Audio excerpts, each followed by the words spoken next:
Olá, eu vou dividir com vocês hoje uma história que eu sempre utilizo para encerrar as palestras que faço de lançamento do livro Terapêutica do Perdão. Para terem uma ideia, o livro Terapêutica do Perdão já está na sua 5ª edição. São mais de 200 mil exemplares distribuídos em todo o mundo por uma editora portuguesa, agora também por editoras brasileiras. Os direitos autorais desse livro são revertidos a obras sociais. Portanto, não tenho nenhum ganho com esses 200 mil exemplares distribuídos em todo o mundo, em todo o planeta. Na Europa, nos Estados Unidos, na Itália, foi lançado em Roma com a versão italiano e português, atualmente ele é bilíngue. E eu encerro o livro Terapêutica do Perdão com essa história, que é uma história real. E também as palestras deixam muitas pessoas emocionadas. Eu resolvi hoje gravar a história em separado, gravar ao vivo, enfim, transmitir ao vivo, aí para você que é o nosso espectador fiel. Bom dia, Sônia Simões. Eu peço que os amigos que compartilhem. E enquanto eu estiver contando a história, eu não vou poder anunciar os nomes como eu anuncio sempre, que eu fico com medo de perder a minha concentração. Bom dia, Ana Batista, de Portugal. Compartilha para nós, Ana. Então, meus amigos, a história, tudo começa quando eu tinha 11 anos de idade e tinha 2 atividades que eu desenvolvia quando criança para ajudar meus pais. Uma delas era a de levar e buscar as trouxas de roupas da minha mãe lavadeira. E eu então ia na casa das patroas, pegava aquela trouxa com a roupa toda amassada, levava para lavar, lavava a mão, não existia máquina de lavar naquela época, passava com ferro de brasa, dobrava tudo bonitinho e aí eu levava a trouxa agora com a roupa dobrada. Eu ficava muito envergonhado, porque eu ficava com medo das moças, das meninas, me verem com a trouxa na cabeça. A outra atividade que hoje, né, eu vejo que é essa atividade da minha mãe, atividade nobre, né, que muito me honra. Então veja como é diferente quando a gente é criança e depois quando a gente amadurece. Minha mãe hoje com quase 80 anos de vida, uma mulher honrada, né, que ajudou a cuidar e educar, e educou na verdade, né, a sustentar e cuidou e educou de 7 filhos. Pra vocês terem uma ideia, todos os meus irmãos têm curso superior, uma irmã fazendo doutorado, eu e mais uma temos mestrado. Então a gente vê aí o trabalho dessa guerreira aí que foi a minha mãe. A outra pessoa foi meu pai. Meu pai trabalhava na construção civil. Meu pai era pedreiro nessa época.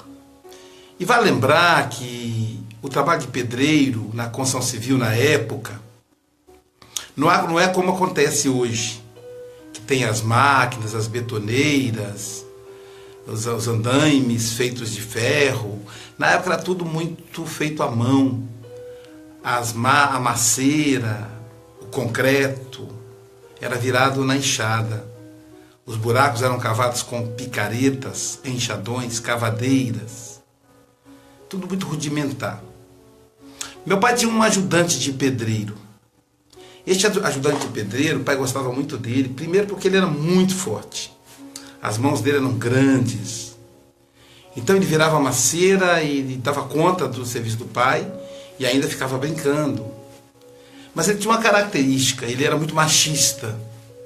Então se alguém o chamasse de gay naquela época, ou qualquer nome sinônimo disso, ele brigava. E eles tinham medo dele na obra, porque ele era muito grande. Então aquele homem grande, enfurecido, ninguém conseguia dar conta. Então, quando brincava, era nas costas dele. Porque ele poderia agredir alguém se brincasse na frente. Então, eu estudava nessa época, eu estudava no horário da tarde, e eu tinha por hábito, fazia parte da minha rotina diária, levar o almoço para o pai. A mãe preparava aquela marmita com arroz, feijão, couve, taioba, angu, às vezes um pedacinho de frango quando dava, e eu ia levar a marmita para o pai. Tinha uma curiosidade naquela marmita. A mãe parece que fazia duas comidas diferentes. Uma é aquela que eu comia em casa antes de sair. A outra era a que o pai comia na marmita. Enquanto o pai se alimentava com muita vontade, porque a construção civil é um trabalho pesado, as pessoas queimam muito energia, eu ficava ali olhando para o pai, com o olho comprido, com a saliva na boca. E aí o pai percebia, e ele sempre dava um jeito de deixar um pouquinho na marmita para mim. Quando eu pegava o resto da comida do pai, parecia que era diferente. Assim. Parecia que a mãe fazia 2 temperos. Era mais gostosa a comida do pai. E eu vi que às vezes ele ficava com fome para deixar um pouquinho para mim. A generosidade dos pais. Meu pai hoje, seu Joaquim, tem mais de 80 anos. Então, era essa a rotina. Uma das vezes que eu levei o pai levei a comida para o pai, só um minutinho, uma das vezes que eu levei a comida para o pai, eu percebi que um outro garoto levava também comida para o pai dele. E o pai dele era exatamente esse ajudante do pai. Eu fiquei admirado com o garoto. Eu só tinha 11 anos e eu não tinha muitas informações naquela época. As crianças de 11 anos não tinham muita informação. E aí, eu percebi que o garoto, ele era diferente, sabe, gente? Ele era um menino, mas ele falava igualzinho uma menina. Ele andava igualzinho uma menina. Sabe, era uma coisa diferente. E eu fiquei encantado com aquilo. Como é que pode um menino que fala como menina, que anda como menina, que gesticula como menina, mas que é um menino? Então eu fiquei curioso. E comecei a conversar com aquele menino. E ele então também se encantou comigo e a gente conversava enquanto nossos pais se alimentavam. Isso aconteceu 1, 2, 3, 4, dezenas de vezes. Quando terminava o almoço dos nossos pais, nós íamos, e ele ia em direção à casa dele, eu ia em direção à minha, e aí cada um encerrava. Logo depois viria a escola. No ano seguinte, eu fui promovido, eu estava na 4ª série, fui promovido à 5ª série, ou 1ª série ginasial, como se dizia na época. Mudou a escola, agora eram vários professores. De 1ª a 4ª série era um professor, a professora só, agora eram vários professores. Como a escola era longe, eu não podia mais levar comida para o pai, o almoço, a marmita para o pai. Quem levava agora era a minha mãe, ou meus irmãos, não me lembro. Na escola nova, havia um desafio. Não tinha nenhum garoto do meu bairro. Também não tinha nenhum garoto negro, eram todos brancos, era um bairro, classe média. As cadeiras, elas eram para 2 alunos. E os alunos já haviam se acomodado. Eu era o único garoto que não tinha um companheiro de cadeira, era só a minha. E eu estava ali meio encabulado, meio intimidado, tudo com os olhos atentos a cada professor que entrava e se apresentava. Mas ao mesmo tempo eu ficava constrangido, só eu tinha uma cadeira sozinho. De repente chegou um garoto e ele disse assim: eu vim estudar nessa turma. Aí a professora falou: sente-se ali do lado do Aloísio. Pronto, eu agora tinha um companheiro de carteira. Não estava mais sozinho. Eu então percebi que aquele garoto era o mesmo. Então eu tinha duas alegrias. Primeiro, de ter agora uma companhia. Segundo, por ter uma companhia conhecida. E terceiro, na verdade, três alegrias. O terceiro, por ser alguém que eu realmente gostava e tinha intimidade. As aulas transcorreram e naquela época eu conversava muito. Então, quando deu a hora do intervalo de recreio, a professora disse, olha, o aluno que não copiou toda a matéria do quadro não poderá sair até terminar. Todos saíram, inclusive meu amigo. Mas eu, como fiquei conversando muito, eu fiquei atrasado na matéria. Fiquei sozinho na sala terminando de copiar o dever, como nós falávamos na época. Até que terminei, muito ansioso, corri para o corredor e quando cheguei no corredor, encontrei lá uma confusão. Vários alunos xingando alguém, xingando de mariquinha, mulherzinha e outros nomes mais vulgares que eu não vou dividir com vocês, jogando bolinha de papel e no canto do corredor o meu amigo, ali, encolhido, assustado, agredido por aquele bando de menino. Eu fiquei um pouco assustado, procurei a coordenação da escola, a professora, enfim, e a coordenadora veio e tirou o meu coleguinha e levou para a sala de coordenação, deu uma bronca nos meninos, as aulas voltaram, terminou o recreio e ele não voltou para a sala. No fim da aula, a coordenadora entra na sala e pega o material dele. Dia seguinte, meu amigo não aparece. No outro dia também não aparece. E preocupado com aquela situação, voltei a ficar sozinho na carteira. Eu perguntei à professora de português se ela tinha notícias do garoto que sentava do meu lado. E a professora então disse... E os pais dele foram chamados na escola.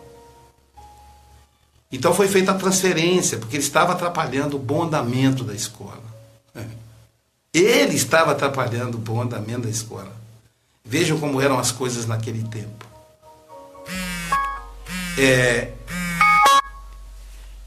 Desculpe a interrupção. Em seguida,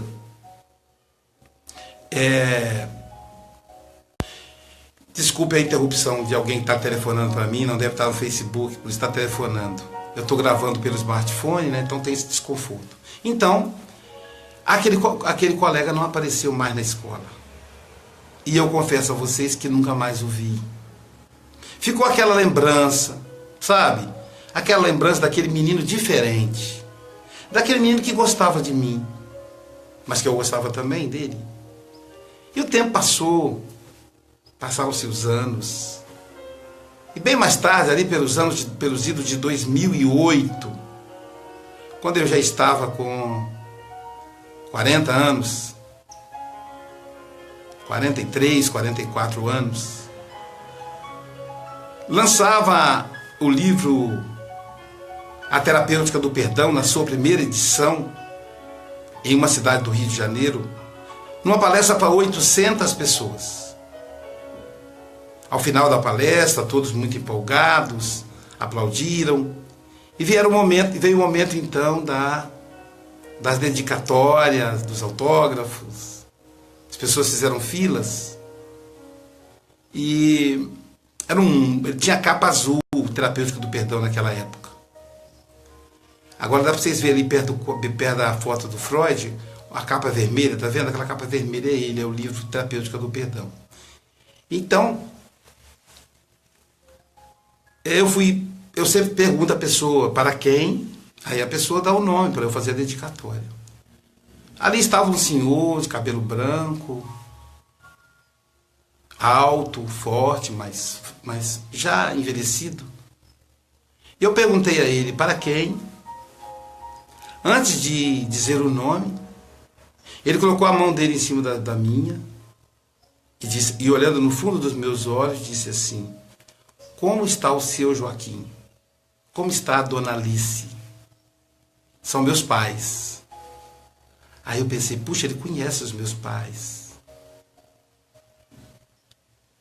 E disse, estão bem, graças a Deus. E ele disse, eu sou fulano de tal. Quando ele disse, eu lembrei imediatamente. Eu disse, e seu filho? Como ele está? Ele disse, é uma história demorada. Depois podemos conversar? Eu disse, podemos. Fiz a dedicatória para ele.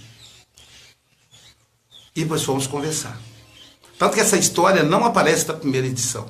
Ela só aparece a partir da segunda edição. E ele disse, você lembra do meu filho? Não lembra? Eu falei, claro, lembro muito bem. Então, quando meu filho fez por volta de 15 anos, 14, 15, eu flagrei ele trocando carinho, trocando beijo com outro garoto. Eu fiquei tão enfurecido que esbofeteei ele e o expulsei de casa. Ele, então, minha esposa chegou em casa do trabalho, ela era empregada doméstica, quando ela perguntou às minhas filhas, onde está fulano de tal? E minhas filhas então responderam, olha, ele discutiu com o papai, arrumou as coisas dele e foi embora. Minha esposa olhou para mim fixadamente, com um olhar, com um misto de tristeza, de raiva, não disse nada e saiu pela mesma porta que entrou. Fiquei sabendo depois que ela procurou a patroa, a mulher para quem ela trabalhava já há mais de 10 anos, e contou para a patroa o que havia acontecido. E disse à patroa que ela estava preocupada com o filho menor que estava exposto à violência das ruas. A patroa disse, mas não é aquele garoto que quando vem aqui em casa te ajuda a lavar as vasilhas, arrumar a casa? Ela disse, é esse mesmo. Ele é tão bonzinho. Então, a senhora pode me ajudar? Porque eu não consigo ter cabeça de imaginar o meu filho nas ruas. A família não quer acolhê-lo. A patroa disse, olha, lá na capital nós temos uma casa. Se você quiser, a gente pode levá-lo para lá. Ele toma conta da casa e terá todo conforto. Poderá voltar a estudar, porque na capital o preconceito contra o homossexual é menor. E aí a mãe aceitou. E o menino foi para a capital. Mais ou menos, o menino fez o supletivo, a madureza ginasial, terminou o ensino fundamental, o ensino médio, e montou um salão de beleza. Fez um curso de cabeleireiro, montou um salão de beleza. E o salão prosperou. Mais ou menos 5 anos depois, o garoto já estava com 20 anos. Ele foi em casa visitar a família. Foi em casa visitar os pais. Quando chegou em casa, disse o pai, foi uma alegria só. Eu olhei para ele e fui para o meu quarto. Mas foi alegria só, as irmãs, ele tinha 2 irmãs, abraçaram, veio a mãe, presentes. E lá do quarto eu escutei ele dizendo, mamãe, eu preciso fazer uma reunião com a senhora, o papai e minhas irmãs. A esposa disse, sabe como é seu pai? Ele está lá no quarto. Ele disse, mas eu preciso conversar com vocês, mamãe. Minha esposa entrou no quarto e disse, olha, nosso filho quer conversar com você. Ele disse, eu não tenho filho, eu tenho filhas. Ela disse, vá agora para a sala conversar com o nosso filho. E aí ele disse, você sabe como é que é, né, Luiz? Quando a mulher fala de forma educada e doce assim, a gente obedece. E a reunião foi feita. E o menino disse, olha, papai, mamãe, eu quero dizer que vocês não têm mais condição, saúde, para trabalhar no serviço pesado que vocês trabalham. Eu gostaria que vocês cuidassem da sua vida. Vocês criaram as minhas irmãs, depois me criaram. Então vocês têm condição agora de viver, de aproveitar a vida. E o pai, sarcástico, diz assim, você está brincando comigo. Essa casa é alugada. Quem é que vai pagar o aluguel dessa casa? Quem é que vai pagar a água, pagar a luz? Quem vai pagar as contas do açougue, as contas da farmácia? Ele disse: pai, com relação à casa, nós vamos agora procurar uma imobiliária e vamos escolher uma casa para vocês. Com relação às despesas, todo mês eu mandarei um cheque que seja suficiente para cobri-las. E o pai disse: eu nunca imaginei que a reação dele fosse essa. A partir daquele dia, todo início de mês até o dia 2, dia 3, chegava o cheque, que cobria todas as despesas e ainda sobrava um pouquinho. O tempo passou, o garoto prosperou ainda mais. Tornou-se uma tesoura de ouro. Era o corte de cabelo mais caro da cidade. Várias filiais, uma filial no shopping center, um apartamento na área nobre da cidade, trocava de automóveis sempre, muitas festas, muitos amigos, muita droga. Década de 1980. Dá para imaginar? É isso mesmo. A SIDA, a AIDS. E naquela época não havia cura, não havia tratamento. Ele começou a perder peso, a emagrecer. Surgiram as manchas. Os amigos desapareceram. Porque amigo de festa só aparece na hora da festa. Os salões de beleza esvaziaram. Afinal, quem vai cortar cabelo com um aidético? Basta um acidente com a tesoura ou qualquer objeto pérfido cortante e o cliente está condenado à morte. Depois de ir ao médico, por orientação médica, o rapaz, o nosso querido amigo, resolve voltar para casa. O pai disse: eu estava novamente na sala assistindo o programa do Chacrinha, quando eu olho na porta e vejo meu filho. Grande, os olhos verdes que herdou de mim, mas um cadáver. Não era uma pessoa, era um cadáver. Era pele e osso. Ignorando a imagem que via, disse: oi, meu filho, venha nos visitar. Ele disse: não, papai, eu estou voltando para casa. Eu posso voltar para casa? Ele disse: claro, meu filho, a casa é sua. Ele disse: não, papai, a casa é nossa. As mães vieram, as irmãs vieram, a mãe também, foi uma festa. Resumindo, eu passei a cuidar dele durante a noite, Aloysio, e a mãe durante o dia. No hospital da cidade, eles nem encostavam a mão no meu filho. Eu tive que aprender a fazer curso de primeiros socorros, aprender a fazer curativos, aplicar injeção. Era eu quem limpava o vômito, trocava a fralda do meu filho.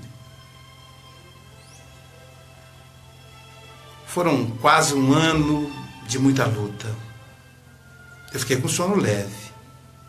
Uma madrugada, meu filho acorda e diz: papai. E eu já, sono leve, né? Acordei com a voz rouca dele. E disse: filho, você gostaria... Tá tudo bem com você? Tá tudo bem, pai. Eu gostaria de conversar com o senhor. Eu disse: tudo bem, filho. Sentei-me na cama dele, pus a cabeça dele no meu colo.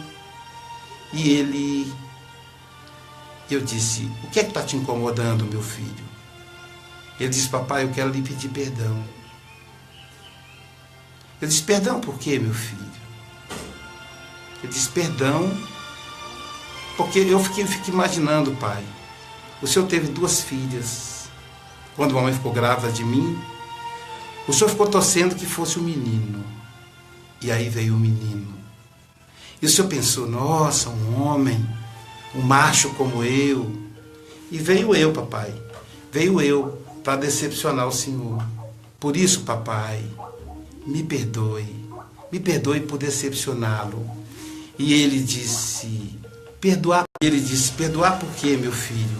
Você não me decepcionou. Você não... Perdoar por quê, meu filho? Você não me decepcionou. Você é o melhor filho que alguém pode ter.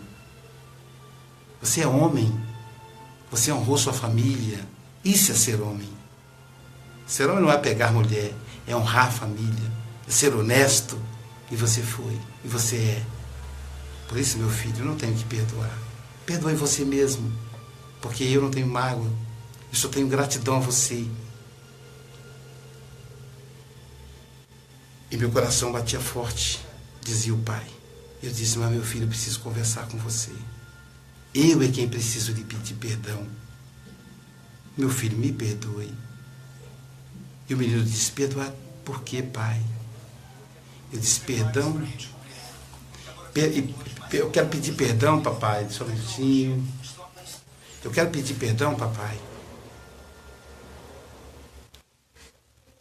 Quer dizer, eu quero pedir perdão, meu filho, por aquela noite. Por aquela noite infeliz em que eu te expulsei de casa. Se eu não tivesse feito isso, filho, você não estaria aí com essa doença horrenda, te consumindo. Tudo culpa minha, meu filho. E ele disse, não, pai, não é culpa sua. O que fez com que eu adquirisse essa doença foram as drogas. Dividir agulhas contaminadas. Não é. Não foi o Senhor. O Senhor é do mundo. Aliás, o Senhor não é só um pai. O Senhor é uma mãe. Qual o pai que pega o filho no colo, que troca a fralda do filho adulto, que aplica injeção, limpa o vômito, faz curativos? Não, pai. Você não tem motivo para pedir perdão. Eu, pelo Senhor, só tenho gratidão. Eu o amo profundamente, pai.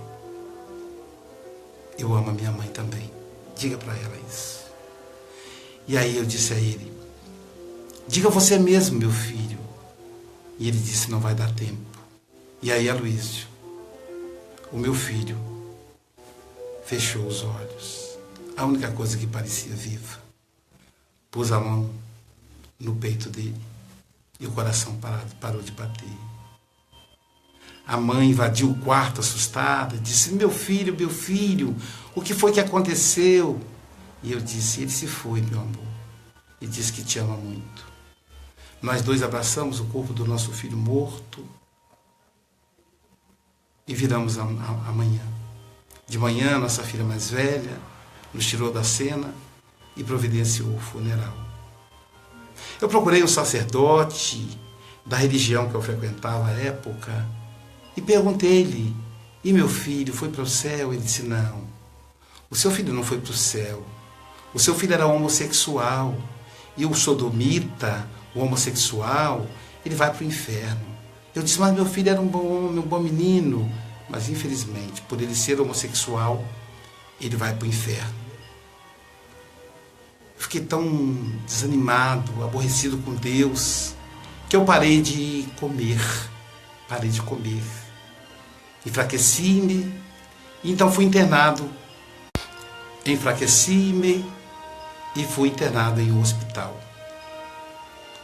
No hospital, meu vizinho de quarto era espírita. Então, me falou do espiritismo. E desde então, tenho vindo aqui para assistir essas palestras consoladoras. E disse o pai, você que é médium, você que é espírita há muito mais tempo que eu, me diga, meu filho, onde ele está? Ele não pode ter ido para o inferno, porque o inferno não existe, assim como não existe o céu. Então onde ele está? E na hora que ele disse isso, eu olhei, e do lado dele estava aquele homem bonito, alto, olhos verdes, cabelos compridos, encaracolados, passando as costas da mão no rosto do pai, que chorava copiosamente. Eu disse, ele está aí do seu lado, acariciando o seu rosto, te abraçando, te beijando. Ele disse, então essa coisa gostosa que eu estou sentindo é a presença do meu filho. Eu disse, é. Eles estão agora, eu já sei quando ele vai estar presente em mim. Então, meus amigos, quem somos nós para condenar? Todos temos direito de ser como somos, de viver como queremos viver. Se não compreendemos a homossexualidade, a homoafetividade, respeitemos, estudemos, conversemos com as pessoas para que possamos entender essas pessoas que cada vez mais compõem a nossa sociedade. Jesus Cristo jamais condenaria, porque ele não condenou ninguém. Ele não condenou nem a mulher adúltera, que havia cometido o crime de trair o marido, livrou-o das pedras. Ele então iria deixar de incluir, ele iria condenar um homoafetivo, um bissexual, que não faz nada de errado, a não ser tentar ser feliz com cada um de nós. Espero que vocês tenham gostado da história, que possam compartilhar com os seus amigos. E agora eu vou ler os recados que foram deixados aqui durante a narrativa. Peço desculpa aí pelas interrupções, todo mundo resolveu telefonar na hora, enfim, né? Então vamos que um monte de gente, a começar pela Ana Batista de Portugal, que nós estamos, a Sônia Simões, bom dia Luísio, Ícaro Bogucchi, grande professor, um abraço Ícaro, quem mais? O Ícaro compartilhou, a Cideli Oliveira, te amo muito, que Deus te proteja sempre, minha prima querida lá de Buriaé. A Dalgisa Cruz, bom dia, amigos de Guarapari. Quando você tem um teclado que você clica aí, que aí toda vez que eu começar um vídeo, o Facebook vai te notificar, que é o que acontece com a Dalgisa, com a Rosângela Cascado, Natalícia de Jesus da Flórida, Estados Unidos. Um abraço, Natalícia, querida amiga. Daqui está dizendo que muitas pessoas compartilharam. Norma Lúcia Lupe compartilhou. Nilton Gabriel da Fonseca, bom dia, amigo, muita paz, um abraço, Nilton. Ariela Monteiro, buongiorno. Ariela Monteiro deve ser da Itália, estive para trás. Maria Elisa Branches, muita luz, os mensageiros te iluminam sempre. Muito obrigado. Ana Cristina Seidel Carneiro, doutor, bom dia, estou aqui até meu horário de trabalho, ganhando meu dia. Muito obrigado. Miriam Pinto compartilhou, a Dalgisa dizendo, linda história, sempre me emociono quando ouço, obrigado. Maria Elisa Branches, linda história, exemplo de amor e carinho, linda, muito bem contado. História maravilhosa. Ana Batista disse, linda história, que mais? Então, Sônia Simões. Então, gente, muito obrigado, compartilhe a história e até breve.